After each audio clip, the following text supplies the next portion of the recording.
Tekereza uri mu rugo rw'umukoresha wawe, umukoresha wawe aratunze, afite ibintu byose ukeneye kandi yaguhaye ububasha bwo gukora ku cyo ushaka, kurya icyo ushaka no gufata icyo ushaka. Ndetse urabizi ko afite ubutunzi bwinshi cyane ku buryo uramutse witije, ariko ubwo ndavuga kwiba, uramutse ufashe ikintu kimwe cy'ubutunzi ashobora no kutabimenya. Waba uri muri urwo rugo rero ukabona telefone cyangwa se ukabona message y'inshuti yawe iguhamagarira kugira icyo utwara cyangwa se kugira icyo ukora utagiherewe uburenganzira, ni iki watekereza muri uwo mwanya? Igihe ijwi rimwe mu bitekerezo byawe rikubwira ngo gifate, nta wundi muntu uri mu rugo, nta wundi ubibona, nta n'uzabimenya. Ndetse urabizi ko umukoresha wawe ubwo yakwizeye ntajya areba ibihari kuko afite byinshi bisendereye. Ijwi rimwe rikubwira ngo bitware, irindi rikubwira ngo bireke. Wabigenza ute?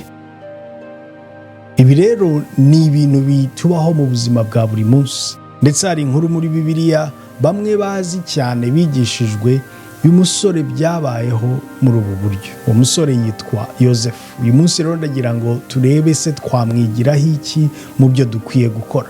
Twavuze irari icyo ari cyo, twavuze uburyo ryangiza. Nubwo rero tuvuga irari cyane cyane tukareba ku busambanyi, ariko irari rigera ku bintu byose. Irari riri ku biyobyabwenge, hari irari riri ku bujura, ibikorwa ibyo ari byo byose bigutera gufata ibitari ibyawe cyangwa se kwifuza ibitari byo, ndetse bikaba byakwangiza uburyo utekereza, uburyo urebamo cyangwa se uburyo ubayeho. Ibyo byose rero wifuza wumva ko bishobora gusiba icyuho kiri mu mutima wawe, icyuho gishobora kuba cyaratewe n'ubukene, icyuho gishobora kuba cyaratewe n'ibyo wanyuzemo, icyuho gishobora kuba giterwa n'ubwoba ufite cyangwa se n'ibyo ubona bikuzengurutse. Ikibazo rero gikomeye uyu munsi ngira ngo twibaze, ese wakora iki? Uri muri uwo mwanya ubona amahirwe yo gufata icyo ukwiye gufata. Zishobora kuba ari filime z'urukozasoni, zishobora kuba ari application wabonye ya telefone wa downloadinga ukajya ubona access kuri ibyo bintu. Ubigenza ute iyo hari ijwi rikubwira ngo rega nta wundi ubibona, ni wowe wenyine uri mu cyumba cyawe wenyine muri umwijima? Irindi jwi rikakubwira ngo nyamara ibyo bintu si byo. Ubigenza ute? Icyo nakubwira cyo nuko aho abantu batareba, aho inshuti zitareba, abavandimwe, abaturanyi, abo mukora nabo mwigana, Imana irahareba. Imana irahareba. Reka nkubwire rero ibi bintu ukwiye kumenya ku irari. Irari ririhangana. Wowe ushobora kutihangana, ariko irari ririhangana. Nkuko muka Potifari yagerageje umunsi umwe, ibiri, itatu, agakomeza kinginga kugeza byanze. Irari ririhangana, ntiricika intege. Ni nkuko nawe rikubuza amahoro, umuvuduko w'amaraso ukiyongera, ibitekerezo ukumva wabuza amahoro kugeza ukoze cya kintu wumva umubiri wawe ushaka gukora. Irari ririhangana. Reka dusome mu Itangiriro igice cya 39 umurongo wa 7 n'umurongo wa 10. Wumva ukuntu avuga. Hanyuma y'ibyo nyirabuja abenguka Yosefu, aramubwira ati turyamane. Maze ariyangira, abwira nyirabuja ati dore databuja ntagenzura ibyo mubikiye byo mu rugo, ndetse ambikije ibyo atunze byose. Muri uru rugo nta urundutamo, kandi ntacyo yasize ngo akinyime keretse wowe, kuko uri umugore we. None nabasha nte gukora icyaha gikomeye gityo ngacumura ku Mana? Akomeza kwinginga. Irari ririhangana, rinaniraniraho. Hari ubwo ushobora kwibwira uti ngewe ndakora ibishoboka byose, ndibusenge, ndibwiyirize, ndibugire gutyo, ugakora gahunda zose zagushoboza kurwanya irirari, gutsinda ibyo bitekerezo, ariko ejo bundi ukongera ukisanga wabikoze. None niba unaniwe, waragerageje inzira zose bikanga, n'iki kindi wakora? Bibiri igaragaza neza ko guhinduka no kubohoka ntago bihera muri gahunda zawe na plan ukora n'ibikorwa byiza ukora n'inzira ushyiraho zishobora kugufasha uyu munsi ariko ejo bundi zikananirwa. Guhinduka no kubohoka bihera mu mutima. Guhinduka nimvuga umutima ndavuga ibitekerezo. Iyo usomye mu Baroma 12 umurongo wa mbere, Pawulo ashishikariza abantu kuba abaramyi nyakuri, ariko aravuga ngo nta kundi tuba abaramyi nyakuri keretse gutanga imibiri yacu nk'ibitambo bizima. Urabona mu isezerano rya kera abantu batambaga ibitambo by'inyamaswa bishe. Mu isezerano rishya rero bisabwa ko twebwe duhinduka ibitambo bidasabye ko dupfa, kuko hari uwapfuye watanze igitambo ikiguzi. Twebwe rero kugira ngo tubeho, ariko tubeho turi ibitambo tubereyeho kuramya Imana no kunezeza Imana. Ariko aravuga ngo kuramya kwacu gukwiye kwishimirwa n'Imana kandi kuri mu murongo nyakuri. Ni uguhinduka tugize imitekerereze mishya. Guhinduka rero bihera mu bitekerezo. Urabona Yosefu kugira ngo avuge ku murongo wa 9 ariya magambo ngo nakora iri shyano gute ngacumura ku Mana. Urabona imitekerereze ya Yosefu yarahindutse. Bamwe mu bo twita imfura n'abanyangeso nziza, icyo bakora ibi bibabayeho ni ukuvuga ngo yewe ngewe sinacumura kuri databuja, yaranyizeye amibi byose, none ngo njye gufata ibyo nakwiye gufata. Uko niko umuntu w'imfura yavuga, umunyangeso nziza. Ariko umuntu wahindutse mu bitekerezo atandukanye n'imfura, arenzi kuba imfura. Uwahindutse mu bitekerezo areba Imana. Imana niyo ya mbere.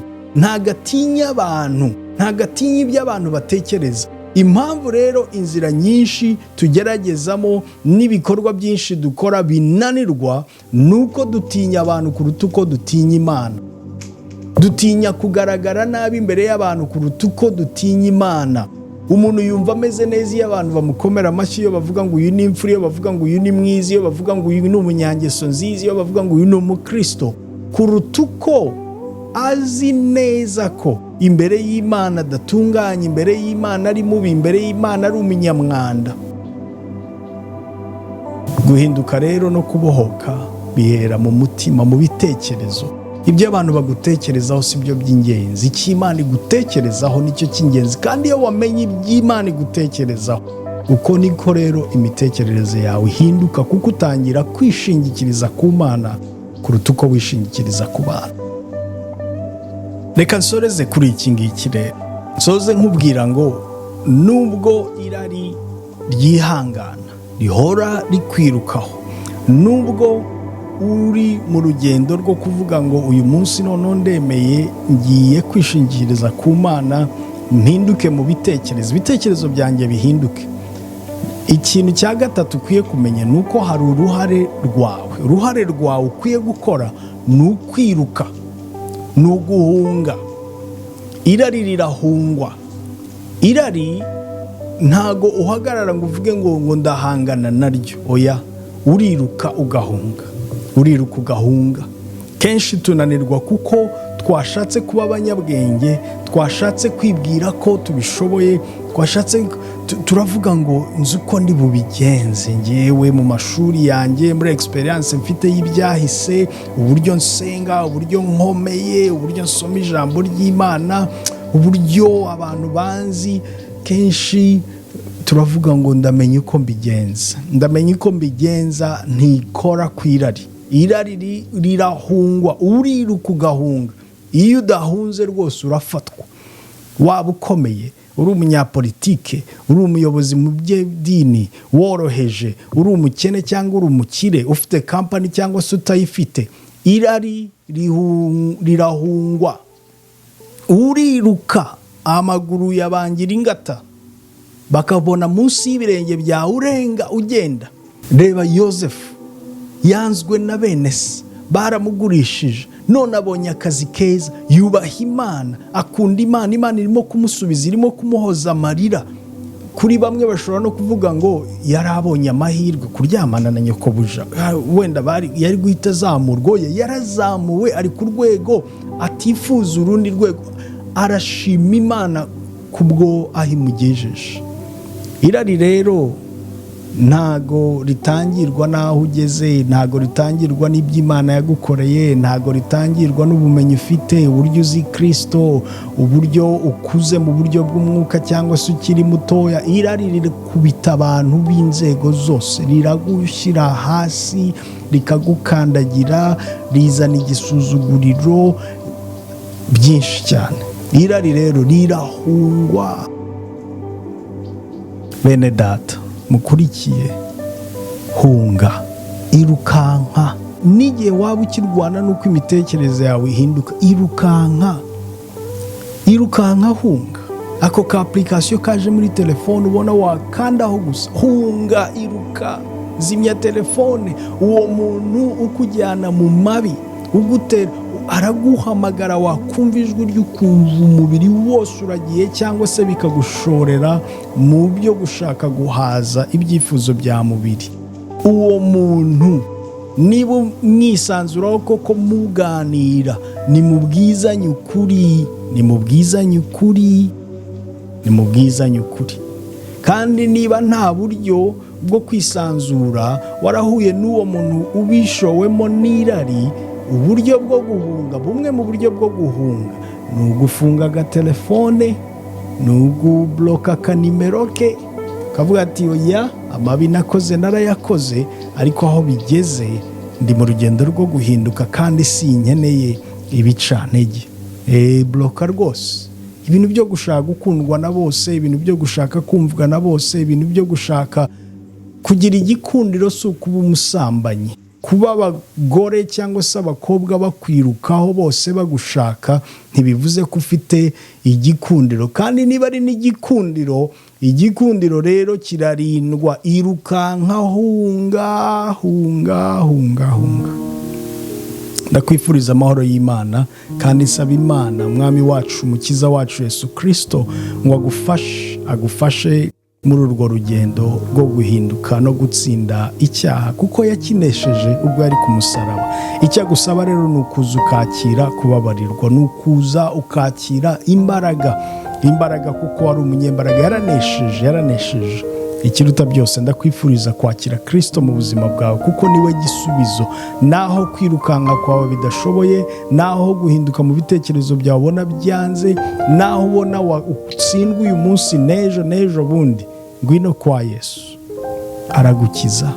Afite amazi y'ubugingo, amazi amara inyota y'icyaha, inyota y'ibibi byose, inyota y'ububata, inyota yo gutwarwa mu biyobyabwenge, mu busambanyi, mu bujura, ibitekerezo bibi, kwica n'ibindi byose. Abasha gukuraho iyo nyota. Mwizere rero.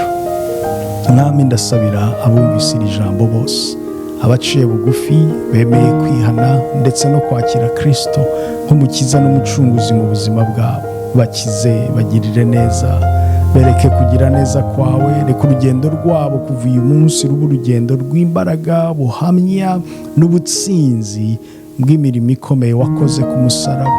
Amaraso yawe meza akuraho ibyaha byose, akuraho gukiranirwa, agahindura abakwizeye abakiranutsi. Ayo ngayo akore mu buzima bwabo, kuko ariyo wamennye kugira ngo bacungurwe. Baha imbaraga kandi ubakomeze. Muri iri jambo hazavemo ubuhamya ukomeye. Mu izina ryawe tubisabye kandi turizeye ko ushobora byose. Amen.